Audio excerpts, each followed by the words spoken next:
Hindi ko maintindihan anong connection yon. Ano ba yung sinasabi niyang korupsyon ng mga panahon na yun? Dahil ako, nagsasalita ako ng korupsyon ng mga panahon na yun. Yung mga problema na nakikita naming naging problema. Nagsalita kami sa kuryente. Nagsalita kami doon sa mga accountability ng iba't ibang ahensya. So, ang sagutin niya dapat, yung korupsyon sa ngayon. May korupsyon ba sa ngayon o wala? Kung meron sa korupsyon sa ngayon, involved ba presidente o hindi? Kasi yung sinabi ni Saldico, hindi yun kwento o hearsay. Yung sinabi ni Saldico ay kanyang personal knowledge. Siya ang kanilang chairman ng appropriations. Siya yung sinasabing tirador doon sa budget. Bilang chairman ng appropriations, ginagawa niya yung mga kinikwento ko ngayon tungkol sa budget na nangyari sa 3 taon. Pati yung unprogrammed allocation nandun. Ngayon, ang sabi ni Saldico, hindi eh. Meron kang 100 bilyon, pinapasok mo ka sa akin, nag-deliver ako ng 25 billion. Nagdi-deliver ako sa iyo ng 2 billion a month. Nagdi-deliver ako sa Tamarind. Kailan lang sa committee hearing lang ng Blue Ribbon. 800 million, dinala ko kay Yusek Joel Cadiz. Di ba? Tapos isa pang 200 million. Sino pa yung pangalawang nagsalita na may personal knowledge na ako mismo ang nakarinig at kasama, si Sergeant Cotesa. Ang sabi ni Sergeant Cotesa, ako yung nagdadala ng pera. Ako yung nagdadala ng pera kay Speaker Martin Romualdez. Ngayon, nagsalita na rin yung mga sa gobyerno. Dahil nga, lahat na nandyan na. Sabi ni Yusek Bernardo, nag-deliver ako ng pera kay Traigib, Ulaybar, na Yusek ng Education, at kay Adrian Bersamin. Si Adrian Bersamin ay tao ni Executive Secretary Lucas Bersamin. Si Traigib Ulaybar ay tao naman ni Secretary Amina Pangandaman. Personal knowledge ang sinasabi na to. So, ang tanong dito kay Yusek Claire Castro, di ba dapat sagutin nyo to? Bakit involved ang mga taong to? Ito ba pinaikutan ng presidente ninyo at nangyari to at wala siya nakuha pera? Pero tingnan mo, Boss Dada, hanggang ngayon hindi pinapatawag lahat ng taong binanggit ko na yan. Except for Traigib. Sabi ng Traigib, hindi daw totoo. Tapos na. Di ba dapat ipatawag lahat ng mga taong to at tingnan? Kaya nila ayaw patawag kasi totoo ang sinasabi ko.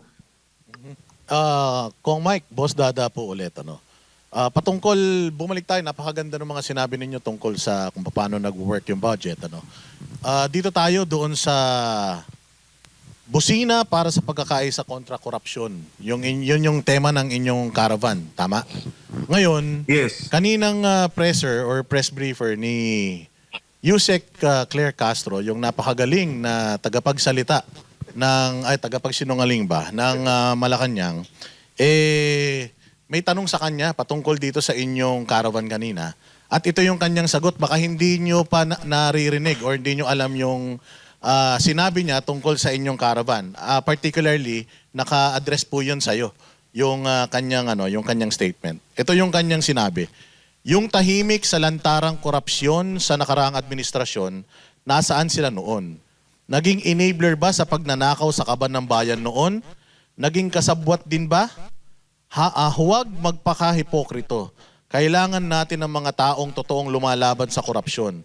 Pinapaalam namin ang tunay na kalagayan ng Pangulo, huwag silang bulag o bingi. Huwag din silang manatiling source of fake news. Anong komento mo dyan, sir? Alam mo si Yusek Claire Castro, parating para bang mali yung sagot niya, no? Taliwas doon sa mga nangyayari o taliwas doon sa sitwasyon. Kanyari, nung impeachment namin, ang sabi niya, at nabasa ko nga, patunayan ko daw na weak yung unang impeachment complaint. Bakit ako magpapatunay kung weak yun? O tama yun? Di ba, impeachment ng Pangulo yun eh. At bakit siya yung sumasagot tungkol doon? Sa akin lang, Boss Dada, kung titingnan mo, di ba dapat ang sagot mo kaagad eh? Ito lang, kwentuhan lang naman eh. Lahat ng impeachment kay Pangulo weak dahil hindi totoo yan, di ba? Kung titingnan mo yung dapat na linya niya. Ngayon, sinasabi na naman niya, meron kaming rally dahil nun sa korupsyon, bakit daw hindi kami nag-rally nung nakaraang administrasyon? Anong connection nun? Hindi ko maintindihan anong connection yun. Ano ba yung sinasabi niyang korupsyon ng mga panahon na yun? Dahil ako, nagsasalita ako ng korupsyon ng mga panahon na yun. yung mga problema na nakikita naming naging problema. Nagsalita kami sa kuryente, nagsalita kami doon sa mga accountability ng iba't ibang ahensya. So, ang sagutin niya dapat, yung korupsyon sa ngayon. May korupsyon ba sa ngayon o wala? Kung meron sa korupsyon sa ngayon, involved ba presidente o hindi? Kasi yung sinabi ni Saldico, hindi yun kwento o hearsay. Yung sinabi ni Saldico ay kanyang personal knowledge. Siya ang kanilang chairman ng appropriations. Siya yung sinasabing tirador doon sa budget. Bilang chairman ng appropriations, ginagawa niya yung mga kinikwento ko ngayon tungkol sa budget na nangyari sa 3 taon. Pati yung unprogrammed allocation nandun. Ngayon, ang sabi ni Saldico, hindi eh. Meron kang 100 bilyon, pinapasok mo ka sa akin, nag-deliver ako ng 25 billion. Nagdi-deliver ako sa iyo ng 2 billion a month. Nagdi-deliver ako sa Tamarind. Kailan lang sa committee hearing ng Blue Ribbon. 800 million, dinala ko kay Yusek Joel Cadiz. Di ba? Tapos isa pang 200 million. Sino pa yung pangalawang nagsalita na may personal knowledge? Na ako mismo ang nakarinig at kasama, si Sergeant Cotesa. Ang sabi ni Sergeant Cotesa, ako yung nagdadala ng pera. Ako yung nagdadala ng pera kay Speaker Martin Romualdez. Ngayon, nagsalita na rin yung mga sa gobyerno. Dahil nga, lahat na nandyan na. Sabi ni Yusek Bernardo, nag-deliver ako ng pera kay Traigib, Ulaybar, na Yusek ng Education, at kay Adrian Bersamin. Si Adrian Bersamin ay tao ni Executive Secretary Lucas Bersamin.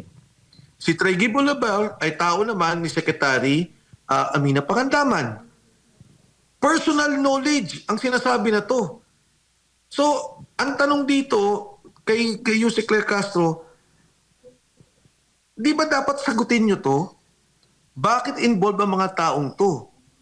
Ito ba pinaikutan ng presidente ninyo at nangyari to at wala siya nakuha pera? Pero tingnan mo, Boss Dada, hanggang ngayon hindi pinapatawag lahat ng taong binanggit ko na yan. Except for Traigib. Sabi ng Traigib, hindi daw totoo. Tapos na. Di ba dapat ipatawag lahat ng mga taong to at tingnan? Kaya nila ayaw patawag kasi totoo ang sinasabi ko. At Yusek Claire Castro, totoo ang ginagawa namin na pagsalita at para gawing accountable, no? Gawing para ang presidente ay managot dito sa nangyayaring korupsyon sa ating bansa. Senator, si Coach Oli po ulit, yung pinakabata sa grupo. Yes, Coach. Tama naman yung sinabi na yung sa tungkol sa impeachment, weak. Ako sangayon ako doon kasi weak yung presidente. Pero ang tanong ko, ano ba talaga nangyari? Kasi may kumakalat sa media na kaya daw hindi nyo tinuloy kasi walang nag-endorsong congressman. Mhm. Yes, Coach Oli. Actually, nung huli na lang nangyari yan, pero ikwento ko yung nangyari. Nung Thursday na nagpunta kami, tumawag yung isang kasama natin sa Kongreso. Sabi niya, pare, yung Makabayan Block, hindi tinanggap. Sabi ko talaga, bakit? Kasi wala walang batayan para hindi tanggapin at walang kapangyarihan at poder ng Secretary General's Office. Ministerial. Sabi ko, hindi tinanggap kahit ni-receive. Hindi, ayaw. Ganun. So, pagdating ko sa Kongreso, at kami nasa opisina ng isang congressman, tumawag ako sa Makabayan Block. Ang sabi ko, totoo bang hindi tinanggap? Sabi sa akin, oo, congressman, hindi tinanggap. Hindi kami, kinausap lang kami.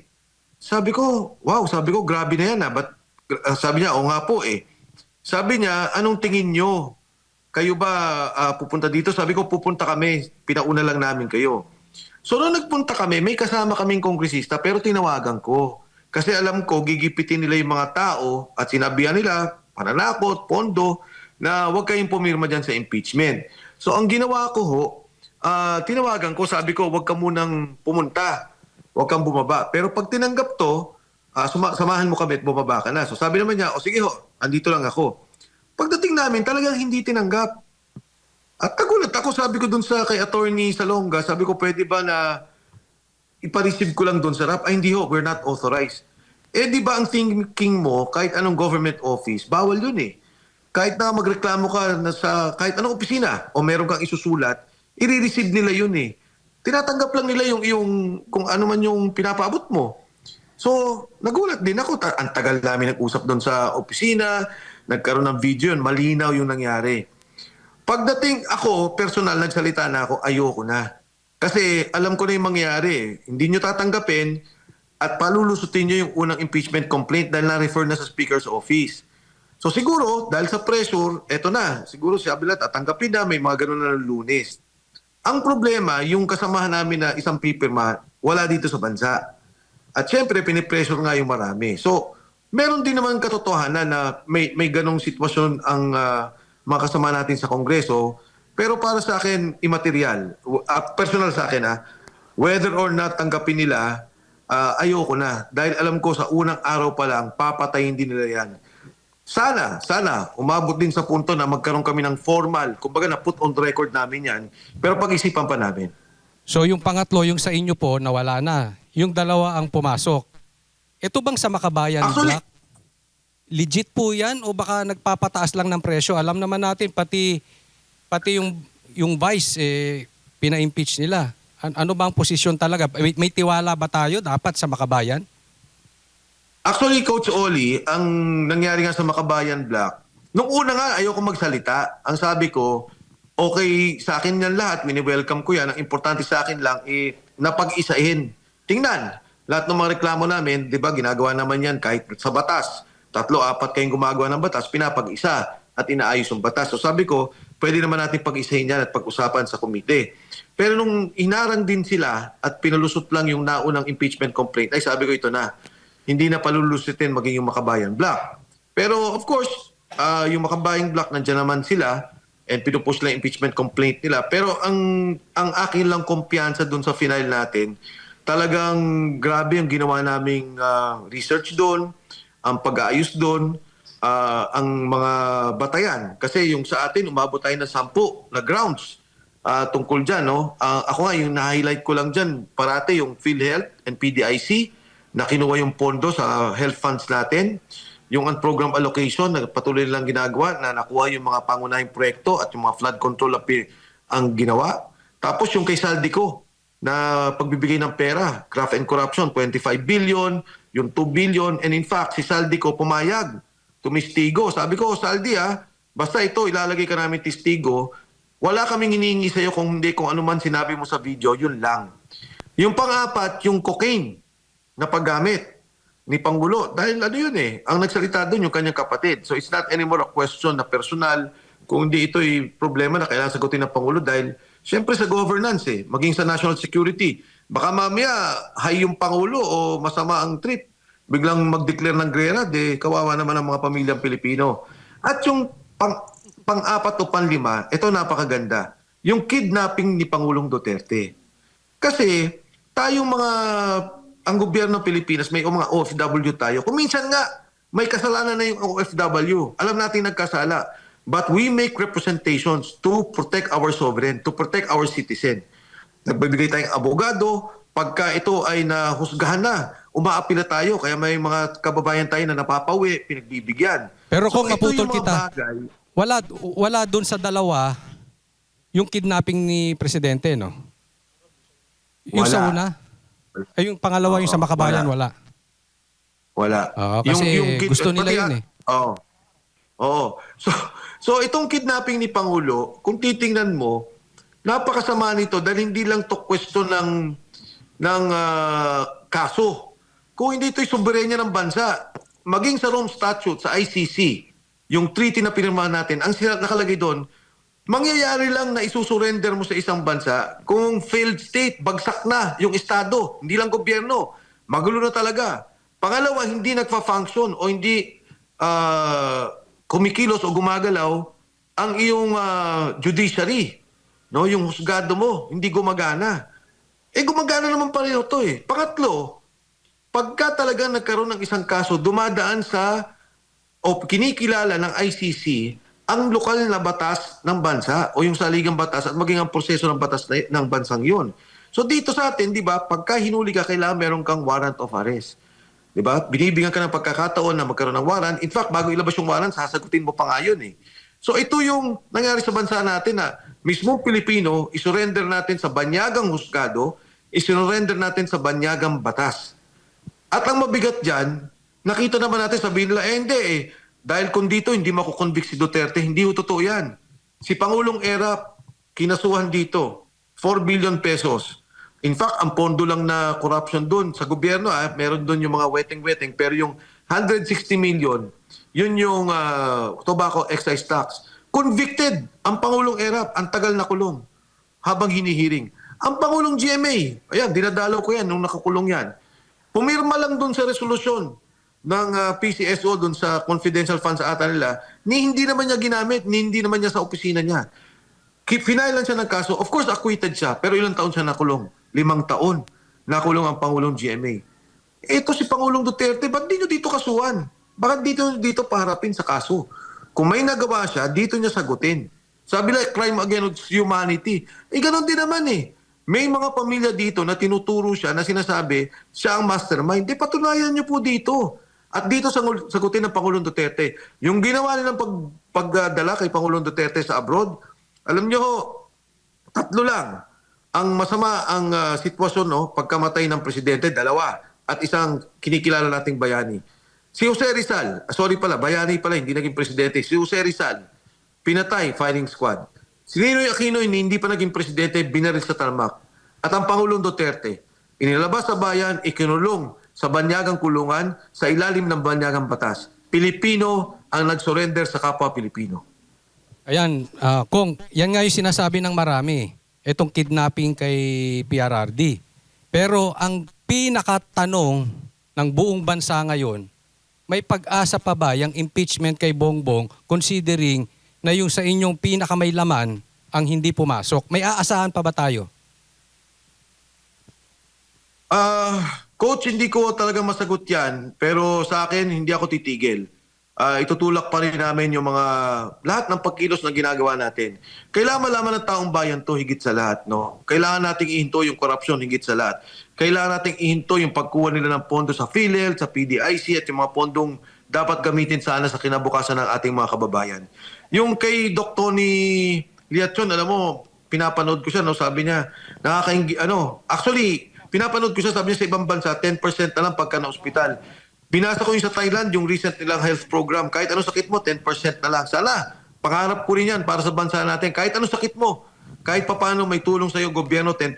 Pero pagka yung pondo binababoy nyo, napakasama. So hindi tayo dapat tumigil, coach eh. Hindi tayo, kahit na medyo nakikita natin, ginigipit tayo, nakikita natin yung mga institusyon, katulad ng impeachment, ng proseso, sinasara nila. Huwag tayong tumigil, huwag tayong sumuko. Kailangan patuloy tayong sumigaw, lumaban. Hindi na lang para sa atin, kundi para sa ating mga anak.